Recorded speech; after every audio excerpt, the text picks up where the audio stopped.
الحمد للہ وحدہ والصلاة والسلام علی من لا نبی بعد اما بعد فقال رسول اللہ صلی اللہ علیہ وسلم شر الناس ذو الوجہین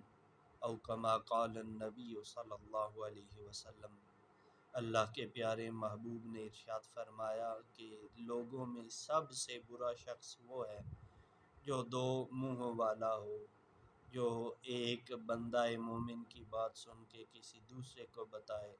دوسرے کی بات سن کے آگے کسی تیسرے کو پہنچائے۔ تو اللہ کے محبوب نے ایسے انسان کو تمام لوگوں میں سے بدترین قرار دیا ہے، اور اس عمل کی وعید اللہ کے محبوب نے یہ سنائی ہے کہ روز قیامت اللہ تعالیٰ ایسے انسان کے منہ میں دو زبانیں پیدا فرما دے گا جو آگ کی بنی ہوئی ہوں گی۔ اور ایک اور حدیث مبارکہ اللہ کے پیارے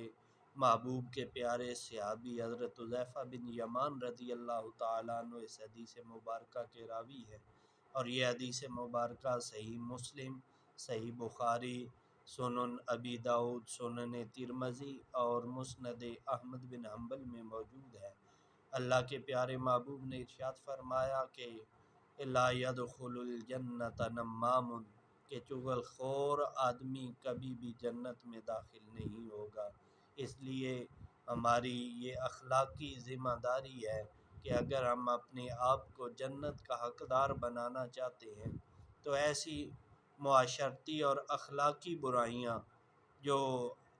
ہمارے معاشرہ میں عام ہے، جب بھی ہم بیٹھتے ہیں تو ایک دوسرے کی باتیں کرتے ہیں، ایک کی بات دوسرے کو بتاتے ہیں۔ اگر ہم اپنی بھلائی چاہتے ہیں، دنیا و آخرت میں ہم بہتری چاہتے ہیں، تو اگر اللہ کے پیارے محبوب کے ان فرامین پہ صحیح معنوں پہ عمل کر لیا جائے